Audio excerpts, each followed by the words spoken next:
Halleloia, halleloia. Miarabantsika rehetra amin'izao andro ny talata 9 ny volana Jona zao a. Tonga soa ianao eto amin'ny anina sahaza. Azadino a afampatsahivana hatrany fa dia ny ty volana ty dia volana andiniantsika manokana ny fanjakan'ny lanitra. Fanjakan'ny lanitra. Mbola miarabanao a tratran'izao andro marain'izao ary ombanao ny tompo. Ny lohateny hodiniantsika androany dia ny hoe voatahiry eo anatin'ny fiadanana tanteraka. Voatahiry eo anatin'ny fiadanana tanteraka. Jerentsika ny tenin'Andriamanitra amin'ny Isaia 4:7.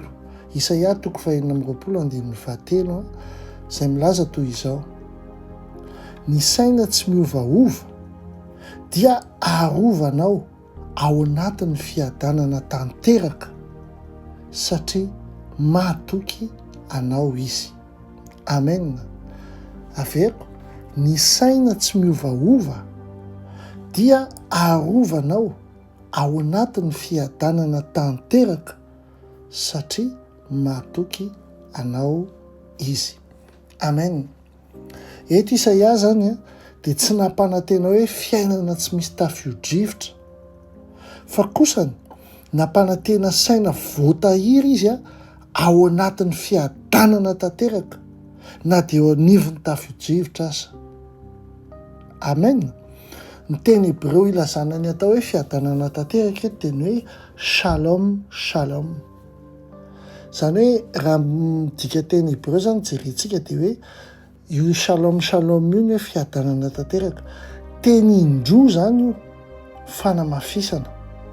Tsy hoe fiadanana ampahany fotsiny, tsy fiadanana vetivety, tsy fiadanana rehefa mandeha tsara ny zavatra rehetra, fa fiadanana misy hery rososiny ao, tsy miankina amin'ny toe-javatra ivelany. Tsy zava-bitan'olombelona zany zavatra zany, fa fanomezana avy amin'Andriamanitra zany, miaraka amin'ny fipetrana kiray nefa hoe saina tsy miovaova fa mifantoka amin'Andriamanitra. Amen. Ny atao hoe voatahiry dia midika hoe mafy ny fiorenanao zay, tsy miozongozana zay. Eritreretana hoe toy ny sambo zany ao anaty tafio-drivotra izay nandatsaka ny vato fantsika. Mety mitopatopaka be ny onja, mety mbola mitsioka mafy ny rivotra, fa tsy lasa ny onja ny sambo satria misy zavatra mihazo anazy hatrany ambany any dia ny vato fantsika zany. Toy izay koa tsika, mety ho tsapaina ny sainao, mety hisy eritreritra mampitebiteby, mety hampatahotra ny vaovao, saingy izao ny saina miorina amin'Andriamanitra dia tsy eo ambanin'ny fahefan'ny onjan-javatra rehetra. Halleloia. Ny fomba fiasa dia ny fahatokisany. Apetrao amin'Andriamanitra ny sainao satria mahatoky azy ianao. Ary ny atao hoe mahatoky na ny fahatokisana zany dia tsy fihetsem-po zany, fa zao fanapa-kevitra mihitsiny amafisin'ny porofo. Isaka ny mahatsiaro ny fomba nanehoan'Andriamanitra ny heriny teo aloha ianao dia lasa mielalana ary mitombo ny fahatokisanao anazy. Amen. Isaka ny mandray ny tenin'Andriamanitra ho zava-dehibe ianao, na dia mifanohatra amin'izany aza ny toe-java-misy, dia izao lasa mitombo ny fahatokisanao an'Andriamanitra. Arakaraka ny anananao tantara zany miaraka amin'ny Jesosy Kristy Tompo no ampitombony ny herinao amin'ilay tafio-drivotra mety manaraka ho avy eo. Amen. Ny Salamo 2:107, andininy 7, Salamo 2:107, andininy 7 dia mamaritra ny atao hoe ny olona matahotra an'Andriamanitra. Dia izao, tsy matahotra vaovao ratsy izy, miorina ny fony, mahatoky an'i Jehovah izy. Amen. Tsaroa fa tsy mba levina ny vaovao ratsy, mety tsy maintsy andre vaovao ratsy ianao ho avy zany fa ny olona manana toe-tsaina ao amin'ny fanjakan'ny lanitra dia mandray izany amin'ny fomba hafa mihitsiny, tsy amin'ny fandavana tsotra fotsiny hoe tsy misy zava-manahirana na vaovao ratsy na ohatran'izay, fa zao fahatsiarovany tena hoe tsy miovaova fa mbola eo amin'ny seza fiandrianany Andriamanitra rainao, mbola Andriamanitra foana izy ninona situation misy eo. Amen. Meko ohatra ray ianao, ohatra hoe misy olona anankiray zany narary izy dia miandry valiny analizy ara-pahasalamana zany nataony, dia zao tontolo zao dia miaraka amin'ny vaovao mampiahiahy foana, manolotra tebiteby vao maraina amin'ny radio, télé, Facebook, rehetrarehetra, ary ndraindray tsy ahitana toro mihitsy amin'ny alina. Fa ny fisainan'ilay olona izay eo amin'ny fanjakan'ny lanitra dia tsy hoe tsy miraharaha vaovao metisa izy, fa misy vato fantsika anankiray ao an-tsainy eo dia ny hoe efa fantatry ny tompo alohan'ny dokotera ny valiny analiziko. Amen. Miaraka amiko ny tompo ary hainy atao ny zavatra rehetrarehetra.